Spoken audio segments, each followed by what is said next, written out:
ผู้ขับขี่ก็ได้จอดรถทั้งสองคนก็ได้ลงจากรถแล้วผู้ที่ขี่มานำก็ได้แล่นเข้าป่าส่วนอีก1คนเป็นโซเฟอร์ทางเจ้าหน้าที่สามารถจับตัวได้ชื่อว่าท้าววืออายุ26ปีอาชีพค้าขายสัญชาติลาวชนเผ่ามงบ้านเกิดอยู่บ้านห่มเย็นเมืองต้นเพิ่งแขวงบ่อแก้วปัจจุบันอยู่บ้านทรายเจริญเมืองห้วยทรายแขวงบ่อแก้วพร้อมทางกวดคนรถพบเห็นยาเสพติดประเภทเคตามินจำนวน91ห่อน้ำหนัก91กิโลกรัมซุกเสื่องอยู่ในรถและเครื่องติดตู้จำนวนหนึ่งส่วนผู้เอาตัวหลบหนีปัจจุบันทางเจ้าหน้าที่ปกส.แขวงบ่อแก้วพร้อมดำเนินการสืบสวนสอบสวนนำตัวเอาผู้เกี่ยวมาดำเนินคดีตามระเบียบกฎหมายและขยายผลหากลุ่มแก๊งต่อไป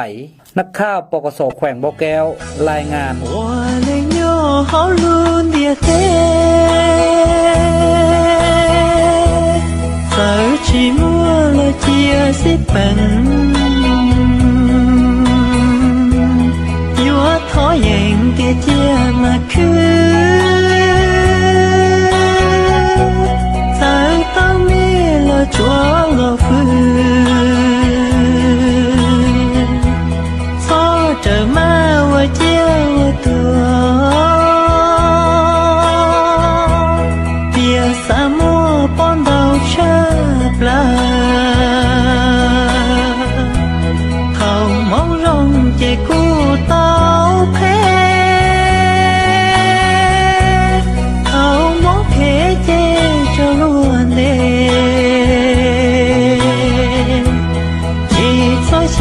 我路